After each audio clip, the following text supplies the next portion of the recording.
The next guest on this show, we love him. He's a longtime friend. His name is Kevin Harlan, the best in the business. The best. And he's calling another Super Bowl. And, Kevin, it's good to talk with you, my friend. How you been, man?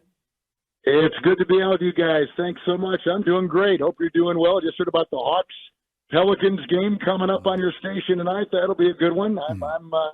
We were down there a couple of weeks ago on MLK Day, and Hawks had a nice win. That was a fun game. No doubt. The Hawks have been struggling, and I want to get your thoughts on some NBA stuff, but I got to start with the Super Bowl because how many years is this now, Kevin, for you? How many years you been calling this game?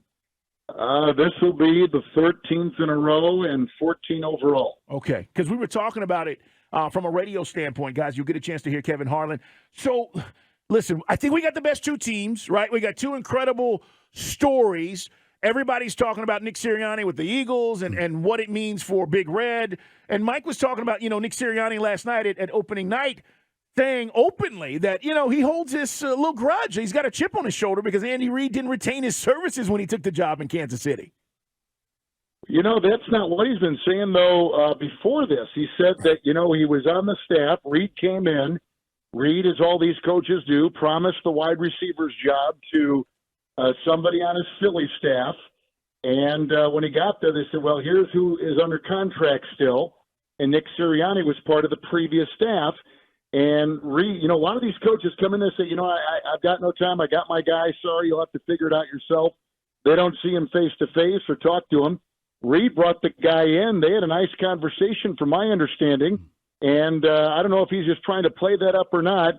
I think things have worked out pretty well for Nick Sirianni. He kind of inherited a good team, good offense, good defense.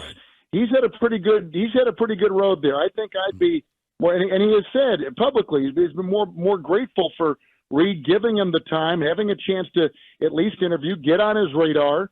But he understood that's the way the coaching profession is.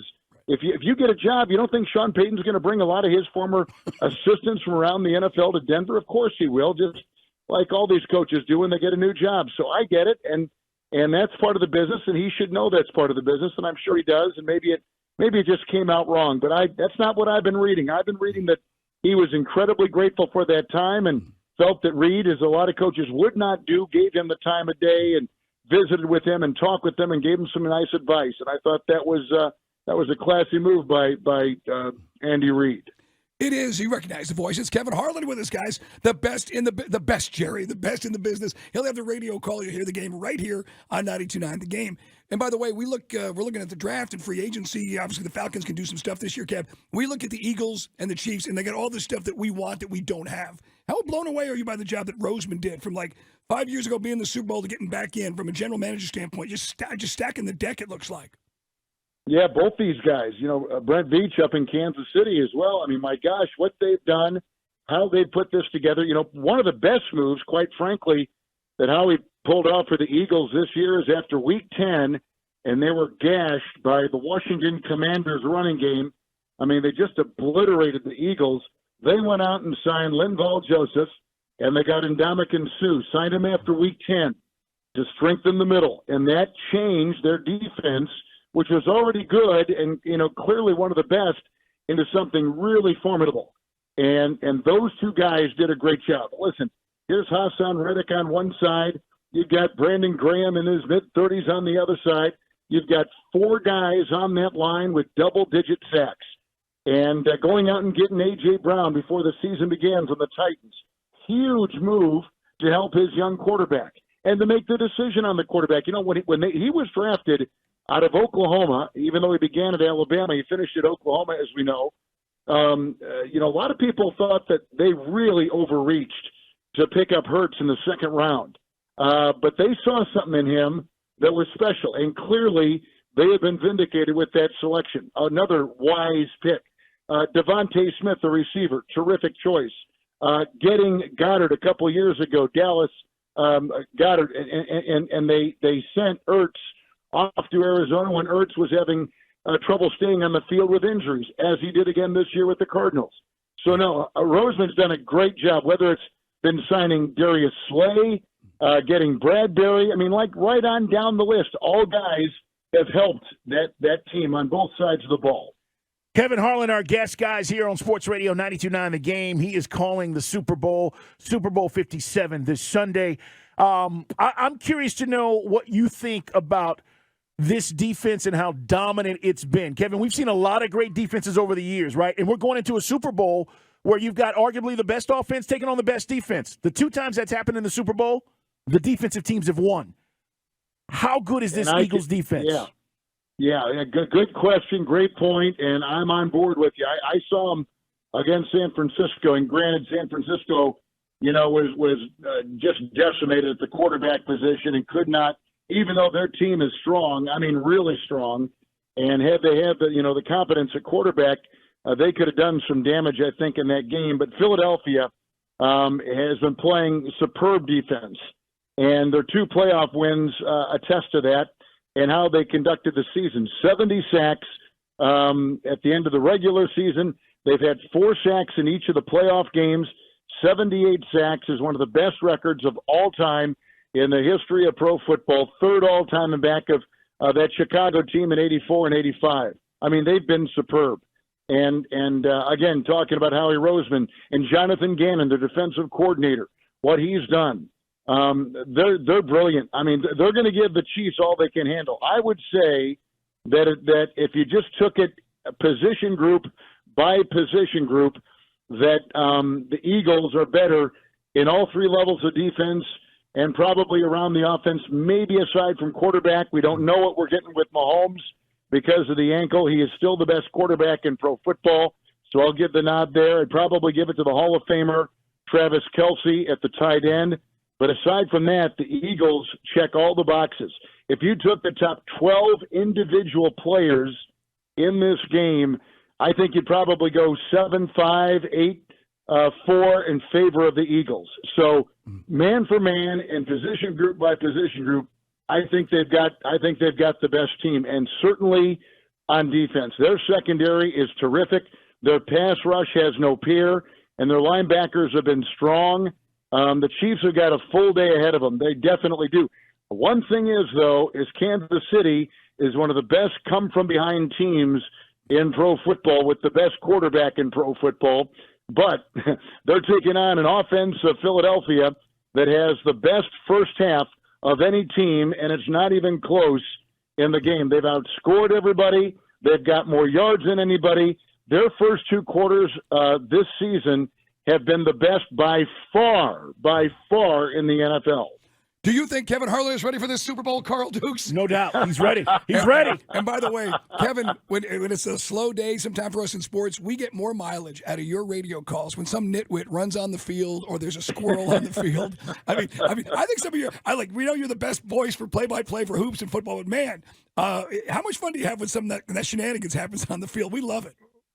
Yeah, well, it's fun, and you're nice to say that. I think people take it for what it is. That's to kind of have fun of a silly situation. But, as you're doing radio, because you've got to be so lost in the game, you've got to be, your concentration has got to be so on to call it the way it should be called, and that's the challenge, and I like that challenge, and I know other play-by-play guys do too, that if a balloon came around or a hot dog wrapper went rolling across the field or whatever, I think you'd probably call that as well. It just kind of, you're just so trained to say what you see that sometimes you get caught and then you go, well, maybe I should just finish it off and talk about the squirrel trying to get in the end zone or some, guy who's had a little bit too much to drink, running down the field, crazily. So it's kind of part and parcel with that job, but you're nice to say that, and like I said, I hope people take it the right way. Kevin, I got to ask, you were there when the Dillion Brooks situation happened with Donovan Mitchell, right? You were there. Boink, I was there, man. I saw it. I saw it. And I hear you go, hold on. And I'm crying because I love the way you were like, something's going down here. Right. And then Reggie, you and Reggie are calling a game, and I'm on social media, and people are like, Reggie's not seeing this. Were you guys seeing the same replay we were? Because some people were saying it didn't look like Dillion Brooks hit him in the sack before he actually did, and I thought it was pretty clear. That was a crazy situation, Kevin. Oh, of course, yeah. Well, I kept waiting for Reg to say something, and I don't know if he felt that Brooks' arm was just flailing as he was trying to get up, or I don't know. And that's why I had to say, like, hey, he got him in the boys. Like he nailed him right there.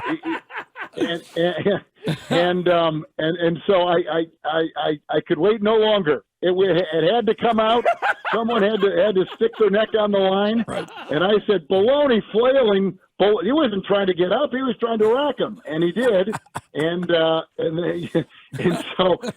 so anyway, that's. I think Reggie was just trying to give him the benefit of the doubt, which I applaud, and that's great. But after a while, you see it so many times. You say, he was going right for the you know what, and he got him. It was a direct hit, bullseye. Right. Bullseye! Got him right there, man.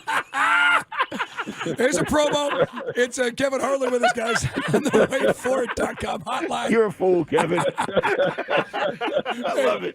Hey, by the way, you've seen those guys. I mean, they got a little aging attitude. I mean, are you buying these Grizzlies to do it this year, or is it still? I mean, it seems like the West is wide open right now in the NBA. Yeah, it is. The West is open. The East is going to be a torture chamber.